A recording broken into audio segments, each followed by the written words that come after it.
Yebo yesibangani ya yimi lo sengibuyile namhlanje nginina-ke bafowethu-ke sengingena kunina-ke kwanamhlanje. Kunento engimele ngicacise nje. Uma kwenzeka uyithola usebudlelwaneni nomuntu wesifazane mhlampe anishadile naye, njengoba ningashadanga naye kumele uqonde ukuthi usowenze icala.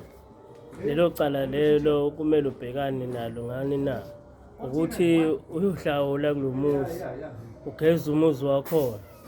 Musu ugezile umuzi wakhona akusho ukuthi nje usugeza umuzi wahlawula ngenkomo njalo hayi ngembuzi.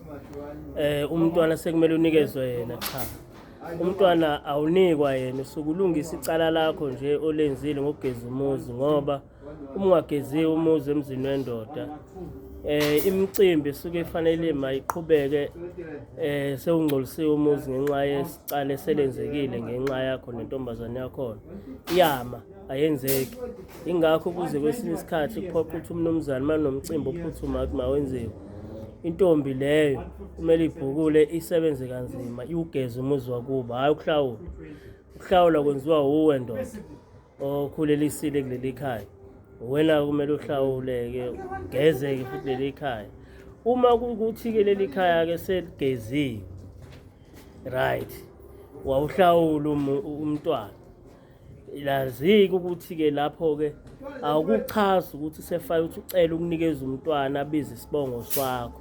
Akufanele umntwana abize isibongo sakho, kumele abize umntwana isibongo sakho akhishwe koninalumo, ngoba nakho wena usukhiphe inkokhelo efanele. Angeke ngisho ukuthi kulobola umntwana, uyakhokhiswa nje impahla kuxoxiswana ukuthi nje impahla engako uzoyikhipha, abese-ke umntwana uyanikezwa-ke yena-ke akwazi ukuthi abuyele esibongweni sakho.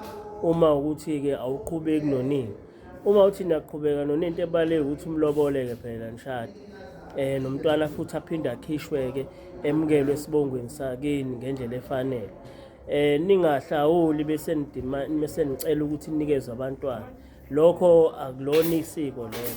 Asebengenile kulolo gibe lelo, hhayi phephisani, kodwa ngisho ukuthi hambani niyona nabantu okwenzeka kanjalo kubona. Lungisani nje leso simo leso kahle ngomoya wokukholwa. Ngiyabonga.